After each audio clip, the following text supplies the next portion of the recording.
আসসালামু আলাইকুম রহমতুল্লাহি ওয়া বারাকাতুহু।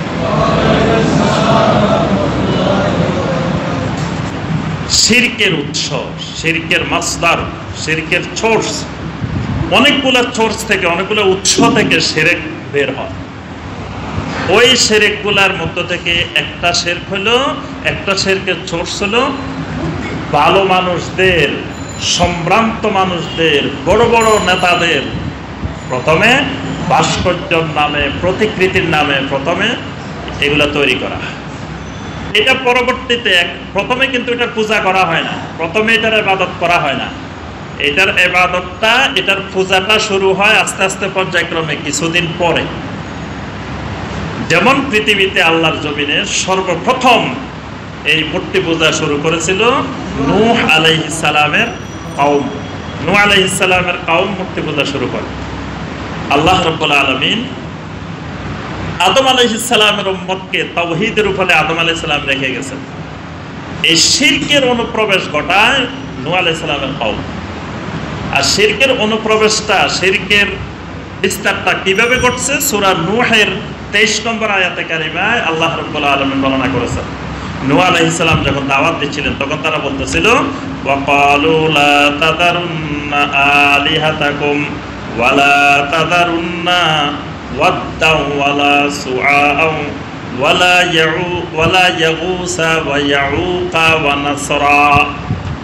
পাঁচজনের নাম বলছে। তারা বলছে খবরদার, নূহের কথা ধরি, তোমরা তোমাদের মাবুদদেরকে পরিত্যাগ করিও না। খবরদার, নূহের কথা শুনে তোমরা ওয়াদ, সুয়া, ইয়াগুস, ইয়াউক, নাসার এদের ইবাদত, এদের পূজা ছাড়ি দিও না। পাঁচজনের নাম বলছে এরা। নবী সাল্লাল্লাহু আলাইহি ওয়াসাল্লাম, সহিহ আল বুখারীর হাদিস, নবী সাল্লাল্লাহু আলাইহি ওয়াসাল্লাম সহিহ আল বুখারীর কিতাবুত তাফসীরে আছে হাদিসটা, এবং ইবনে কাসিরের মধ্যে এই হাদিসটা আছে যে নূহ আলাইহিস সালামের এই কথায় যে তারা কাফেররা পাঁচজনের নাম বলল যে খবরদার এদের ইবাদত ছাড়িও না। এরা কারা?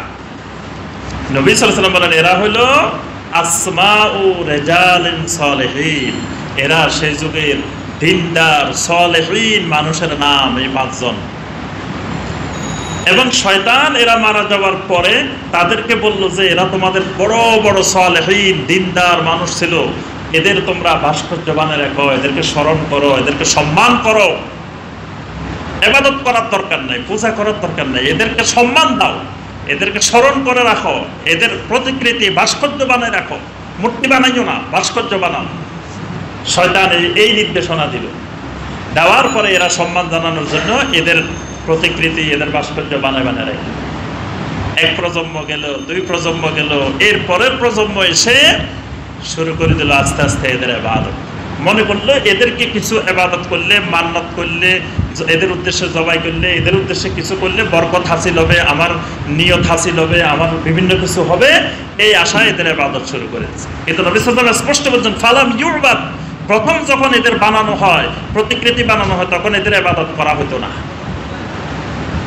এদের ইবাদত ছিল না, এদের পূজা করা হতো না। ইবাদতটা চালু হয়েছে আরো অনেক পরে। এটা শিরক এইভাবে বিস্তার ঘটে। প্রথম কিন্তু মানে ইবাদত হিসাবে, পূজা হিসাবে শুরু হয় না, এটা শুরু হয় আরো পরে, এক প্রজন্ম, দুই প্রজন্ম গেলে। তাহলে সেই সময় থেকে এই শিরকের অনুপ্রবেশ করে এই রাস্তা দিয়ে। এই জন্য ইসলাম যতগুলো শিরককে উৎখাত করেছে, যতগুলো শিরকের বিরুদ্ধে কঠোর অবস্থান নিয়েছে, তার মধ্যে এটা একটা। আমরা এটা হলো সূচনার কথা বলছি। কোন সময় সূচনা হয়েছে? নূহ আলাইহিস সালামের যুগে। সমাপ্তিটা কখন? এটা শুনে নেবা। মাঝখানে তার বললাম না, ইব্রাহিম আলাইহিস সালামের পুরা জিন্দেগিটাই হলো এই মূর্তির বিরুদ্ধে সংগ্রাম। ইব্রাহিম আলাইহিস সালামের পুরা ইতিহাস কোরআনে দেখবেন যে যত জায়গায় আসছে শুধু এই মূর্তি আর মূর্তির বিরুদ্ধে। ইব্রাহিম আলাইহিস সালাম, সমস্ত নবীদের, খালি ইব্রাহিম আলাইহিস সালামের না। সর্বশেষটা আমরা বলি, এটা দিয়ে আমরা শেষ করবো এই আলোচনা। সর্বশেষ 8ম হিজরির 20 রমাদান, 8ম হিজরির 20 রমাদান সকালবেলা আল্লাহ রাসূল সাল্লাল্লাহু আলাইহি ওয়াসাল্লাম হারামের মধ্যে ঢুকলেন, মসজিদে হারাম, মসজিদে হারাম। এর আগে আল্লাহ রাব্বুল আলামিন নবী সাল্লাল্লাহু আলাইহি ওয়াসাল্লামকে স্বপ্নে দেখাইছেন লাতাদখুলুন্নাল মাসজিদাল হারামা ইনশাআল্লাহু আমিনিন, ইনশাআল্লাহ আপনি নিরাপত্তা সহকারে মসজিদে হারামে প্রবেশ করবেন। সুবহানাল্লাহ। লাকাদ সাদাকাল্লাহু রাসূলাহু রুইয়া বিল হক, এটা নবী সাল্লাল্লাহু আলাইহি ওয়াসাল্লামের স্বপ্ন ছিল, আল্লাহ পাক আগে স্বপ্নে দেখাইছে। এই স্বপ্নের বাস্তবায়ন হচ্ছে ৮ম হিজরির ২০ রমাদান সকালবেলা নবী সাল্লাল্লাহু আলাইহি সাল্লাম একটা বাহনে করে মসজিদে হারামের দিকে ঢুকতেছে। হাদিসের মধ্যে এসেছে চতুর্দিকে আনসার মুহাজির সাহাবী, নবী সাল্লাল্লাহু আলাইহি ওয়াসাল্লামের সামনেও আনসার মুহাজির সাহাবীরা, পিছনেও ডাইনেও বামেও চারিদিকে সাহাবায়ে কেরাম ইউহাল্লিলুনা ওয়া ইউকাব্বিরুনা, লা ইলাহা ইল্লাল্লাহ বলতেছিল জোরে জোরে, লা ইলাহা ইল্লাল্লাহ, আল্লাহু আকবার, আল্লাহু আকবারের ধ্বনি দিচ্ছিল সাহাবায়ে কেরাম, দিয়ে দিয়ে মসজিদে হারামের সীমানার দিকে যাচ্ছিল। আল্লাহ রাসূল সাল্লাল্লাহু আলাইহি ওয়াসাল্লাম ঢুকে সরাসরি হাজরা আসওয়াদের সামনে গেলেন, হাজরা আসওয়াদের সামনে ইশারা করলেন, স্পর্শ করলেন। পরে নবী সাল্লাল্লাহু আলাইহি ওয়াসাল্লাম তাওয়াফ শুরু করে দিলেন। যখন নবী সাল্লাল্লাহু আলাইহি ওয়াসাল্লাম তাওয়াফ করতেছেন তখনও কিন্তু এখানে ৩৬০টা মূর্তি আছে। আল্লাহ রাসূল সাল্লাল্লাহু আলাইহি ওয়াসাল্লাম আগে তাওয়াফ শেষ করলেন, ৭ বার ৭ চক্কর তাওয়াফ শেষ হলো। শেষ হওয়ার পরে আল্লাহ রাসূল সাল্লাল্লাহু আলাইহি ওয়াসাল্লামের হাতে একটা লাঠি ছিল, লাঠিটা দিয়ে দিয়ে আল্লাহ রাসূল সাল্লাল্লাহু আলাইহি ওয়াসাল্লাম মূর্তিগুলাকে খোঁচা মারতেছিলেন। মূর্তিগুলা বানানোর পরে এগুলাকে মাটির সাথে শক্ত করে আটকায় রাখা হয়েছে, মানে এগুলা পাথরের বিভিন্ন ধাতব পদার্থের বানানো ছিল। ৩৬০টা হাদিসের মধ্যে আসছে, এবং এগুলাকে শক্ত করে গাড়া ছিল। নবী সাল্লাল্লাহু আলাইহি ওয়াসাল্লাম তাওয়াফটা শেষ করে লাঠি দিয়ে খোঁচা দিচ্ছেন আর বলতেছিলেন, জাআল হাক্কু ওয়া যাহাকাল বাতিল ইন্নাল বাতিলা কানা যাহুকা। সুবহানাল্লাহ। এই কথা বলে বলে খোঁচা মারতেছেন আর মূর্তিগুলো ভেঙে ভেঙে পড়তেছে। আল্লাহু আকবার। নবী সাল্লাল্লাহু আলাইহি ওয়াসাল্লাম নিজে হাতে ভাঙতেছেন এগুলো, এরপরে সব ভাঙছেন। নবী সাল্লাল্লাহু আলাইহি ওয়াসাল্লামের জীবনের এখানে একটা ইতিহাস আছে, সেটা হলো নবী সাল্লাল্লাহু আলাইহি ওয়াসাল্লামের আদত ছিল, নবী সাল্লাল্লাহু আলাইহি ওয়াসাল্লাম ওযু থাকলেও প্রত্যেক ওয়াক্তে নতুন করে ওযু করতেন। ওযু আছে তারপরে আবার নতুন ওযু করতেন, নতুন ওযু দিয়ে ইবাদত করতেন, এটাকে নবী সাল্লাল্লাহু আলাইহি ওয়াসাল্লাম পছন্দ করতেন। কিন্তু ওই দিনেই নবী সাল্লাল্লাহু আলাইহি ওয়াসাল্লাম এক ওযু দিয়ে সবগুলা নামাজ পড়ছেন, আর ওযু করার জন্য যান নাই, এক ওযু দিয়ে সব পড়ছেন। এটা হলো লিবায়ানিল জাওয়াজ, মানে এক ওযু দিয়ে সব নামাজ পড়া যাবে, এটা দলিল। ওযু থাকলে আর ওযু করা জরুরি না, ওযু না ছাড়াও নামাজ হবে, মানে এক ওযু দিয়ে একাধিক ওয়াক্ত নামাজও পড়া যাবে। এটা নবী সাল্লাল্লাহু আলাইহি ওয়াসাল্লাম সেদিন আমল করছেন। আচ্ছা, নবী সাল্লাল্লাহু আলাইহি ওয়াসাল্লাম এগুলো ভাঙছেন। ভাঙার পরে আল্লাহ রাসূল সাল্লাল্লাহু আলাইহি ওয়াসাল্লাম বসলেন। বসার পরে ওসমান ইবনে তালহা রাদিয়াল্লাহু তাআলা আনহুকে ডাক দিলেন। ওসমান ইবনে তালহা কোথায়? ওসমান ইবনে তালহাকে কেন ডাকলেন? ওসমান ইবনে তালহা রাদিয়াল্লাহু তাআলা আনহুদের বংশে বাইতুল্লাহ চাবি থাকে। সুবহানাল্লাহ। তাকে দেখে বললেন, এতিনা বিমিফতাহ, বাইতুল্লাহর কাবার চাবিটা নিয়ে আসো। সুবহানাল্লাহ। নবী সাল্লাল্লাহু আলাইহি ওয়াসাল্লাম বললেন, বাইতুল্লাহর চাবিটা নিয়ে আসো। ওসমান ইবনে তালহা রাদিয়াল্লাহু তাআলা আনহু বাইতুল্লাহর চাবিটা নিয়ে আসলেন। নিয়ে আসার পরে আল্লাহ রাসূল সাল্লাল্লাহু আলাইহি ওয়াসাল্লাম বাইতুল্লাহর তালা খুললেন। খুলে নবী সাল্লাল্লাহু আলাইহি ওয়াসাল্লাম ভিতরে ঢুকলেন। ভিতরে ঢোকার সময় নবী সাল্লাল্লাহু আলাইহি ওয়াসাল্লামের সাথে বেলাল রাদিয়াল্লাহু তাআলা আনহু সহ আরো অনেক সাহাবী নবী সাল্লাল্লাহু আলাইহি ওয়াসাল্লামের সাথে ভিতরে গেলেন। ভিতরে যাওয়ার পরে নবী সাল্লাল্লাহু আলাইহি ওয়াসাল্লাম তাকিয়ে তাকিয়ে দেখতেছেন, এই কাবার ভিতরে, বাইতুল্লাহর ভিতরে বড় বড় নবীদের মূর্তি ঢুকানো আছে। মানে ছোটখাটোগুলো সব বাহিরে, মানে সবচেয়ে বড় যেগুলো সেগুলো ভিতরে, একেবারে কাবার ভিতরে। ভিতরে ঢুকায় আবার তালাও মেরে রাখা হয়েছে, এদেরকে এত যত্ন সহকারে রাখা হয়েছে। আল্লাহ রাসূল সাল্লাল্লাহু আলাইহি ওয়াসাল্লাম দেখলেন সেখানে ইব্রাহিম আলাইহিস সালামের মূর্তি, ইসমাঈল আলাইহিস সালামের মূর্তি। আল্লাহ রাসূল সাল্লাল্লাহু আলাইহি ওয়াসাল্লাম এই দুই নবীর মূর্তি দেখে সাহাবায়ে কেরামকে দেখাইলেন, দেখো যে এরা পৃথিবীতে এসেছিলেন মূর্তি ধ্বংস করার জন্য, অথচ এরাই মূর্তির শিকারে পড়ে গেছে।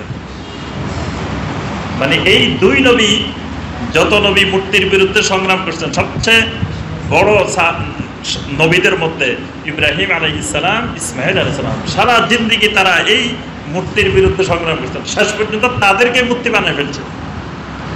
বানিয়ে তাদের হাতের মধ্যে আসলাম বাক্য নির্ধারণী তীরও রাখা হয়েছে, যেটাকে আল্লাহ পাক হারাম করছেন। মানে মূর্তি বানাই ইব্রাহিম আলাইহিস সালামের সাথে হাতের মধ্যে তীর সহ ইব্রাহিম আলাইহিস সালাম এবং ইসমাইল আলাইহিস সালাম আল্লাহ রাসূল সাল্লাল্লাহু আলাইহি ওয়াসাল্লাম দেখাইলেন, দেখো ইব্রাহিম এবং ইসমাইল আলাইহিস সালাম ওই মূর্তির কবলে পড়ছে। এই জন্য নবী সাল্লাল্লাহু আলাইহি ওয়াসাল্লামের ওফাতের আগে বারবার সতর্ক করছেন, খবরদার খবরদার আমার উম্মত, লা তাত্তাখিযু কবরি ঈদা, আমার কবর কেন্দ্রিক তোমরা ঈদ বানাইও না, আমার কবরকে মসজিদ বানাইও না। এবং তাদের উপর বারবার লানত দিয়েছেন, লানাল্লাহুল ইয়াহুদ ওয়ান নাসারা, ইহুদি নাসারাদের উপর আল্লাহ লানত, ইত্তাখাযু কুবুর আমবিয়াইহিম মাসাজিদ, তারা তাদের নবীদের কবরগুলোকে মসজিদ বানিয়েছে, শিরকের কেন্দ্র বানাইছে নবীদের কবরগুলোকে। খবরদার আমার কবর কেন্দ্রে কোনো শিরক করা যাবে না। আচ্ছা, এরপর ওমর ইবনে খাত্তাব রাদিয়াল্লাহু তাআলা আনহুকে ডাকলেন, ডেকে বললেন, ওমর তোমার দায়িত্ব বাইতুল্লাহর ভিতরের অংশ পরিষ্কার করা। সুবহানাল্লাহ। আগে মদিনা পরিষ্কার করতে কে? আলী রাদিয়াল্লাহু তাআলা আনহু। 2 ভাগ, ওই ভাগ মদিনা পরিষ্কার করছে, আর এই ভাগ মসজিদে হারাম। মসজিদে হারামের ভিতরে আল্লাহ রাসূল সাল্লাল্লাহু আলাইহি ওয়াসাল্লাম দায়িত্ব দিলেন ওমর ইবনে খাত্তাব রাদিয়াল্লাহু তাআলা।